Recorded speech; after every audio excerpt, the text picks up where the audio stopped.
Hello students, I am Rakesh Srivastava. इसके पिछले video में हम लोगों ने एपी का कॉन्सेप्ट क्लियर किया और उसकी प्रॉब्लम्स भी देखी थी। अब हम लोग इस नेक्स्ट वीडियो में इसी का अगला सीक्वेंस जीपी हम लोग इसका कॉन्सेप्ट देखेंगे और इसकी प्रॉब्लम्स देखेंगे। Okay, now let us start. तो जीपी कैसा सीक्वेंस होता है, सबसे पहले ये हमें जानना है। जैसे 2, 4, 8, 16 ये नंबर्स हैं आपके सामने।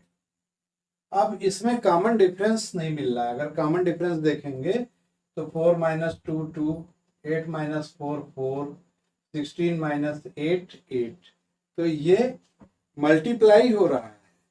तो यहाँ एपी का कॉन्सेप्ट फेल हो जाएगा। इसका मतलब there is some other thing. अब इसको इस तरह से चेक करो। और वैसे भी हमारा जो ब्रेन है वो बता देता है कि 2 2 जा 4, 4 2 जा 8, 8 2 जा 16, तो जो नेक्स्ट टर्म होगा वो 32 होगा। तो क्या कैलकुलेट कर रहा है हमारा brain? T2 upon T1, it is 4 upon 2, it is equal to 2. Similarly, T3 upon T2, it is 16 upon 8, 8 upon 4, 8 upon 4, it is again 2. तो ये हमने देखा कि हर अगले वाले टर्म और पिछले टर्म में जो रेशियो है वो सेम मिल रहा है। इस रेशियो को हम लोग क्या बोलते हैं? Common ratio. Common ratio, common ratio R से रिप्रेजेंट करते हैं। तो अगर फर्स्ट टर्म को हम ए लेट कर लें तो अगला टर्म क्या होगा? यहां से T2 से हम जान सकते हैं कि T2 upon T1 is now R, so T2 is T1R, and T1 is our A, so it is AR. So the next term goes to be AR, and the series follows it: AR square, AR cube, and so on. How we find the nth term of this sequence? ये हम आसानी से देख सकते हैं कि जो nth term इसका होगा Tn, वो a सब में आ रहा है, तो a हो गया। r एक पावर लेस है। इसका जो n टर्म हम लेंगे, अगर Tn तक हम जाएंगे तो a तो सब में आएगा, r के लिए एक टर्म लेस है, तो r की पावर n-1 हो जाएगा। तो ये इसका nth टर्म 1 2 3, एक टर्म लेस हो गया तो n-1। It is the nth term of the sequence. ये पहली चीज है, इस पर आपको प्रॉब्लम्स मिलेंगी फर्स्ट। इसके बाद हम जानना चाहेंगे कि इसका मीन क्या होता है। तो if you let A, G, B are in GP, then we have the concept T2 upon T1 is R. So here G upon A is equal to B upon G. Cross multiply कीजिए, you get G square is equal to AB. Then G is equal to root AB, means AB to the power half. तो ये geometrical mean होगा, यानी उन numbers के square root के बराबर। ये दो चीजें हम लोगों ने जानी। अब तीसरी चीज सम कैसे फाइंड आउट करते हैं वो हम अभी और जानेंगे। तो अब हम लोग सम ऑफ ए जीपी देख रहे हैं। लेट, जो सीक्वेंस का सम है हमने एस लेट कर लिया। तो A R square and till the nth term A R to the power N minus. अब देखिए, हम इसी सीक्वेंस को अगर फिर से लिखें या इसमें आर से मल्टीप्लाई करके, एस में आर से मल्टीप्लाई करके एक टर्म छोड़ के लिखें। जैसे ए में आर से मल्टीप्लाई कर रहे हैं तो क्या आएगा, ए आर, उसको हम लिखेंगे यहाँ एक टर्म छोड़। ए आर का जो मल्टीपल है वो यहाँ आ जाएगा, ए आर स्क्वायर। इस तरीके से ये जो nth टर्म है, हमारा जो nth टर्म है वो आगे चला जाएगा A R n minus one में जो मल्टीप्लाई करेंगे आर से, तो A R to the power n। और इसके नीचे ये देख रहे हैं कि ए आर के नीचे ए आर आ रहा है, ए आर स्क्वायर के नीचे ए आर स्क्वायर आ रहा है। तो इसी तरीके से यहाँ पर A R to the power n minus one आ जाएगा इसके नीचे। Now we subtract it. जब हम सबट्रैक्ट करते हैं तो हमें क्या मिलता है, सबट्रैक्ट करते हैं तो यस 1 माइनस आर, और यहाँ ये बीच के सारे टर्म कट हो जाते हैं and we get first and last term A minus A R to the power N. You take the common A, 1 minus r to the power n, and now s is equal to a 1 minus r to the power n upon 1 minus r।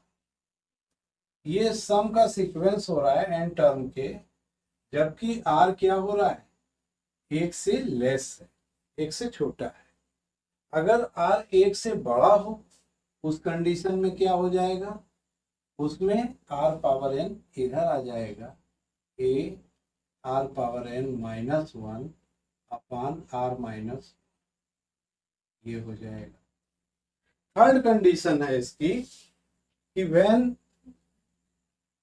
n tends to infinite, अगर हमें infinite terms तक का sum चाहिए तब क्या formula बनेगा, तो Sn is equal to a 1 minus r to the power infinite upon 1 minus r। अब हम एक चीज यहाँ, ये कॉन्सेप्ट की बात है, इसे आप अवश्य जानिए कि r to the power infinite यानी किसी भी टर्म के पावर में अगर पॉजिटिव इनफाइनाइट होता है तो उसकी न्यूमेरिकल वैल्यू 0 होती है। तो we have a upon 1 minus r। अगर हम इसका जो दूसरा फार्मूला है, जबकि r एक से बड़ा है, वो लेते हैं तो r power infinite minus one upon r minus one, फिर से r पावर इनफाइनाइट 0 हो जाएगा and we have minus A upon r minus one. इस माइनस से अगर हम नीचे मल्टीप्लाई कर दें तो हमें मिलेगा a upon 1 minus r। It means कि इनफाइनाइट टर्म के सम का फार्मूला सेम रहता है, चाहे r एक से छोटा हो या एक से बड़ा हो, दोनों कंडीशन में हम इसी को यूज करेंगे। तो it is clear, yes infinite finally a upon 1 minus r। तो हम लोगों ने टर्म निकालना जान लिया, मीन निकालना जान लिया और सम निकालना जान लिया। ये तीनों चीजें हम लोग जान गए। इसकी कुछ जो प्रॉपर्टीज हैं जीपी की, उनको हम लोग देखेंगे। तो अब हम लोग प्रॉपर्टीज देख लेते हैं जीपी की। पहली प्रॉपर्टी तो इसकी ये है कि अगर हमें नंबर ऑफ टर्म्स चाहिए, 3 चाहिए, 4 चाहिए, 5 चाहिए, तो उनको हम कैसे कलेक्ट करेंगे। नंबर ऑफ टर्म्स R3, तो हमें क्या चूज करना होगा? हम लेंगे A बाई आर, A और AR।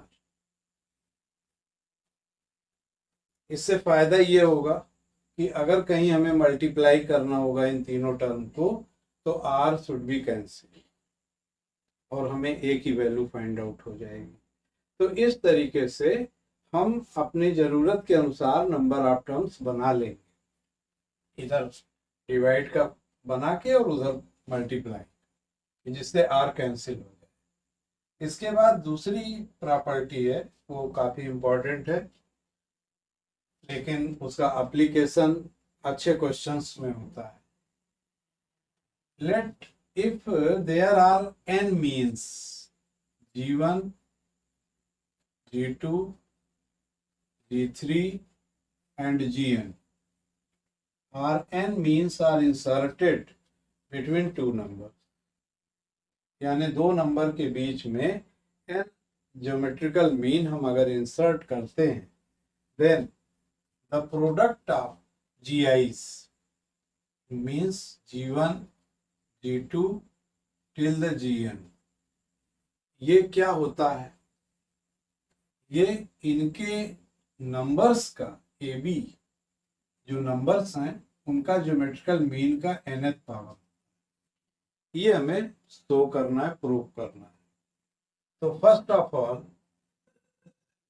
There are in between n terms and 2 terms extra, so t of n plus 2 is the b,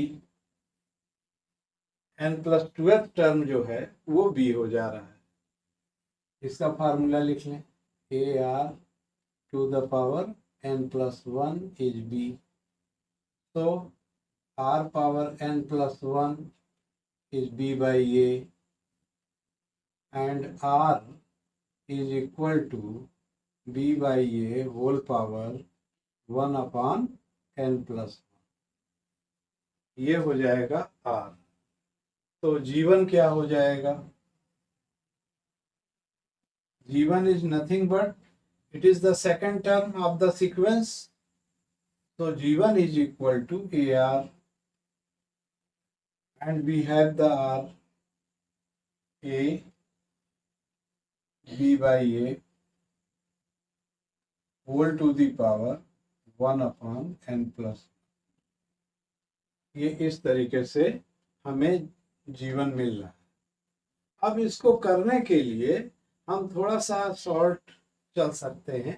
कैसे, ये तो आप देख रहे हो कि कैसे हमने इसको बना लिया G1। तो अगर हमें G1 से लेके G1, G2, Gn मल्टीप्लाई करना है तो हम क्या कर सकते हैं? G1 हो गया AR, G2 हो गया AR स्क्वायर, और Gn हो जाएगा AR to the power n। जब इसको हम n टर्म तक मल्टीप्लाई करेंगे तो ये आ जाएगा A power n and R power 1 plus 2 plus 3 till the n। अब यहाँ ध्यान देना है कि R की जो पावर्स हैं वो शुरू से मिल रही हैं, 1 से लेकर n तक गई हैं, तो ये it is the sigma n, तो A power n R power n into n plus 1 by 2, ये हमें प्रोडक्ट मिल गया। अब हम डायरेक्ट इसमें वैल्यू पुट कर देंगे R की, तो A पावर n और R की वैल्यू हमें मिली हुई है B upon A whole power 1 upon n plus 1, and here it is n into n plus 1 by 2, n plus 1 तो कट हो गया, and b upon a is whole power n by 2, so a power n, और ये a की power भी n by 2 होगा, तो इसको जब ऊपर ले जाएंगे न्यूमरेटर साइड में तो हम ऐसे लिख सकते हैं, और b की power n by 2। Now it is a power n by 2 b power n by 2, इसको हम ऐसे लिख सकते हैं a power 1 by 2 b power 1 by 2 and whole power n, and you know it is nothing but it is the root AB, and root AB is the geometrical mean of these two numbers A and B. So it is G power जो हम लोग कर रहे थे, it is G power n। तो यहाँ से हम लोग ये जान सकते हैं कि जो प्रोडक्ट ऑफ ज्योमेट्रिकल मीन्स है वो that is nothing but that is independent of the other geometrical means, and it depends on the boundary elements A and B। ठीक है, तो अब हम लोग जो है कुछ न्यूमेरिकल प्रॉब्लम्स इसकी देखते हैं। तो ये रहा हमारा पहला question. Fifth term of A GP is 81, second term is 24, find the series. यहाँ से हम शुरू करते हैं कैसे हम इसकी प्रॉब्लम से एलिमिनेट करेंगे। तो fifth term T5 is AR to the power 4, it is given to you 81, and second term T2 is the AR, and AR given to you 24. Then you make the ratio, A should be cancelled, and we get R cube is equal to, इसको भी cut कर लेते हैं, 3 से अगर cut करें तो 27 and it is 8. So it is R cube is 3/2 whole cube. So R is equal to 3/2। तो R हमें मालूम हो गया, इस वैल्यू को हम इसमें पुट करके A निकाल सकते हैं, यानी AR is equal to 24 and R we have 3/2, it is equal to 24. So 3 8 ja, and A is equal to 16. It means our first term A is 16 and R is equal to 3/2. Now our sequence goes to be AR square and so on. So it is 16 and 16 into 3/2. It is 24 and 16 into 9/4, 4, 9, 36। इस तरीके से हम sequence पा सकते हैं। ये हमारा answer हो जाएगा। अब हम दूसरी प्रॉब्लम देखेंगे। अब देखिए ये हमारा दूसरा question, if Pth, Qth, Rth terms are of a GP are ABC, then so that A to the power Q minus R, B to the power R minus P, C to the power P minus Q is equal to 1. So TP, Pth term, it is given to you। अब यहाँ पर ABC included है, आप first term और common ratio को different कर दीजिए। तो x let you first term and y to the power P minus 1, it is equal to A, and TQ is xy to the power Q minus 1 is equal to B, and TR is equal to xy power R minus 1, it is equal to C. Is it clear? Now you have the value of A, value of B and value of C. You put in the left hand side. A xy power P minus 1 and whole to the power Q minus R. B is the xy to the power q minus 1 whole to the power r minus p, xy to the power r minus 1 and whole power p minus q. Now collect separately x and y. X to the power q minus r from first, from second r minus p, from third p minus q, and similarly for y, y is equal to p minus 1 into q minus r plus q minus 1 r minus p plus r minus 1 p minus, ये collection हो गया। अब इसको देखिए, ये बड़े आराम से Q Q P P R R सब कट गए। इसी तरीके से जब इसको ओपन करेंगे तो ये भी कट जाएगा। It means it is x power 0 and y power 0, so we have result is 1, which is your right hand. तो हम लोग अब देखते हैं सम में रेकरिंग डेसिमल। रेकरिंग डेसिमल का सम कैसे फाइंड आउट करते हैं। For example, let you say if we take the example 0.423, इसमें 2-3 के ऊपर पॉइंट लगे हुए हैं, it means they are repeating, so you write it x is equal to 0.42323 goes for infinite times. Then how can we solve it? It is very simple.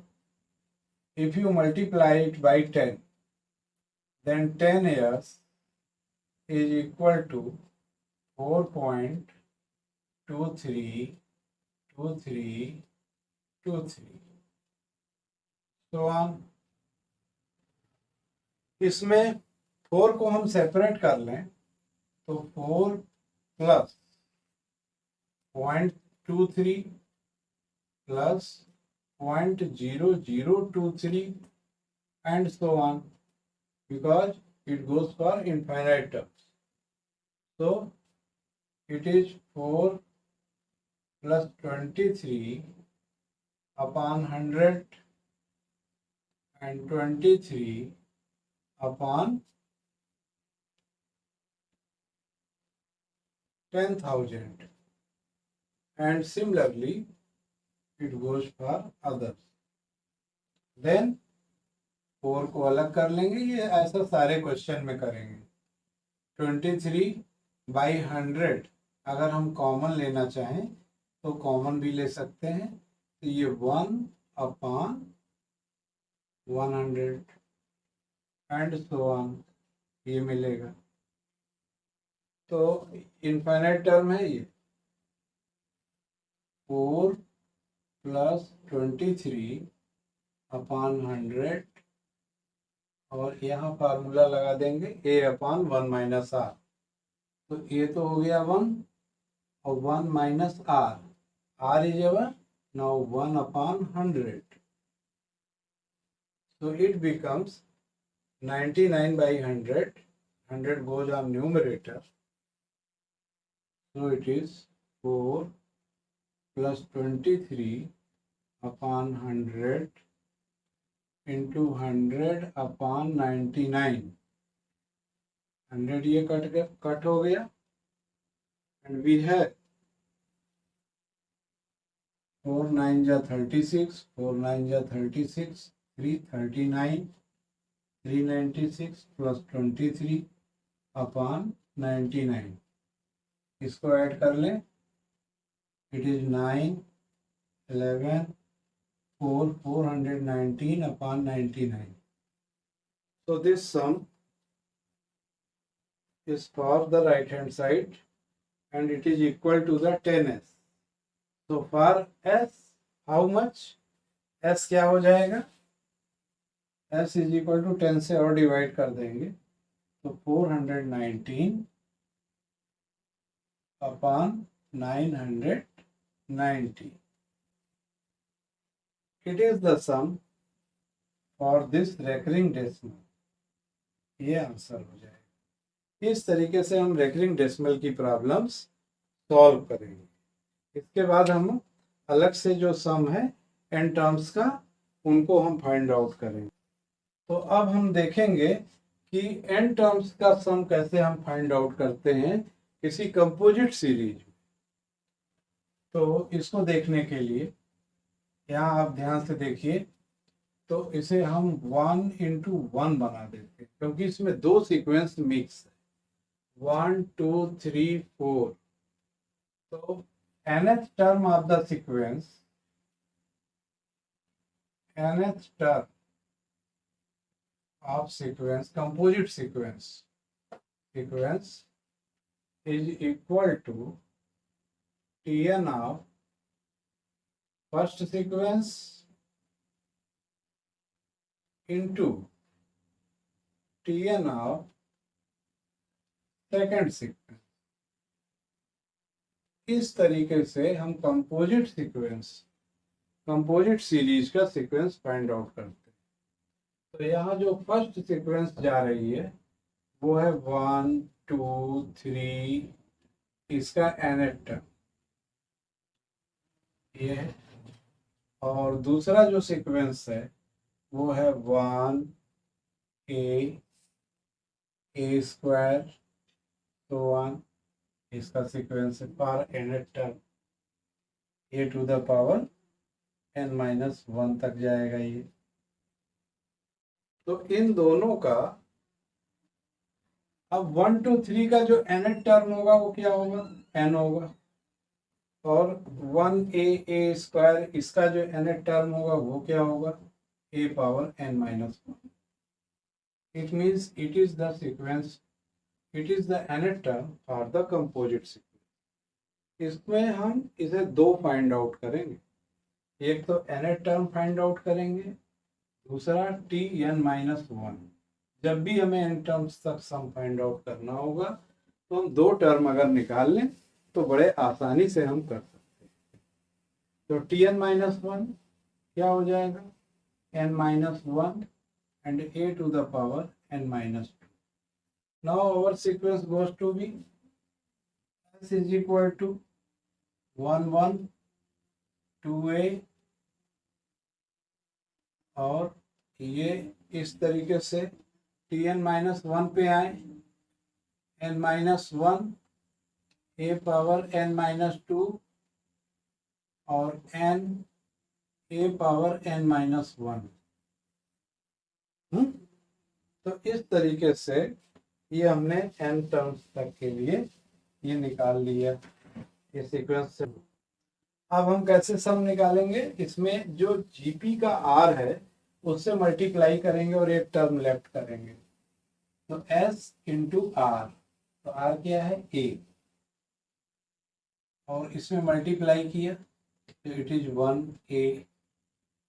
इस तरीके से जो इसका मल्टीप्लाई होगा वो इसके नीचे आएगा, यानी n-1 a पावर n-2 में a से किया तो n-1, और ये जो लास्ट टर्म का मल्टीप्लाई है वो एक टर्म आगे बढ़ जाएगा n a power n। Now subtract, जब सब्ट्रैक्ट कर देंगे तो हमें क्या मिल रहा है, s 1 minus a is equal to, अब ये देखें अगर हम 1.1, ये 1 पॉइंट नहीं है, 1 मल्टीप्लाई बाई 1 है, एंड 2 मल्टीप्लाई बाई 1, इसमें सब्ट्रैक्ट करेंगे तो हमको क्या मिल जाएगा, 1.a।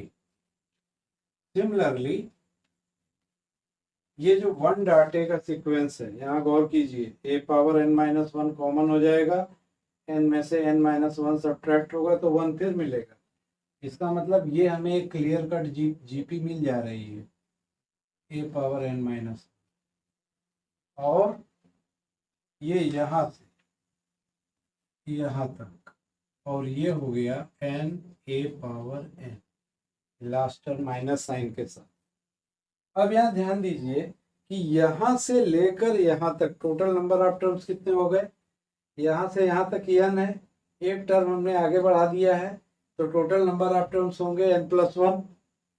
n प्लस वन में से दो टर्म सीक्वेंस को फॉलो नहीं कर रहे हैं, फर्स्ट एंड लास्ट, तो n plus one minus two करिए तो ये मिलेगा आपको n माइनस, यानी ये जो सीक्वेंस बीच में है जो जीपी में है, इसका सम हमें फाइंड आउट करना है for n minus one term, और बाद में ये दोनों टर्म उसके साथ ऐड कर देते हैं। S one minus A is equal to one into one, that is one, और यहाँ से ए से लेके n माइनस वन तक का सम चाहिए हमें, and we have the formula A one minus R power N, तो आर तो आर ही है, यहाँ आर क्या है, यहाँ पे ए है, तो वन माइनस ए कितने टर्म है, N minus one term, upon one minus R one minus, ये बीच का सम हो गया minus N A power N, ये हो गया। इसे हम थोड़ा सा सिंप्लीफाई करेंगे, तो we have here one minus A plus A minus A power N minus N A power N upon one minus C, तो हम इसे लिख सकते हैं, ये ए का कैंसिल हो जाएगा, और यहाँ पर one minus A power N common ले लें, तो वी है one plus N upon one minus A, तो सम हमारा क्या हो जाएगा, S N one minus A से डिवाइड करना होगा, तो it goes to be one minus N plus one A power N upon one minus A का होल स्क्वायर। तो इसको हम चाहें तो ऐसे भी छोड़ सकते हैं, और चाहें तो इसे दो पार्ट में डिवाइड कर सकते हैं, one upon one minus A का whole square minus N plus one A power N upon one minus A whole square. It goes to be answer for this question. तो हम लोगों ने इस तरीके से कुछ प्रॉब्लम्स देखी हैं जीपी की, और कुछ प्रॉब्लम्स हम लोग नेक्स्ट वीडियो में देखेंगे, वो थोड़ी कॉम्पिटिटिव होंगी और जेईई मेंस वगैरह के लिए आपके काम आएंगे। Thank you.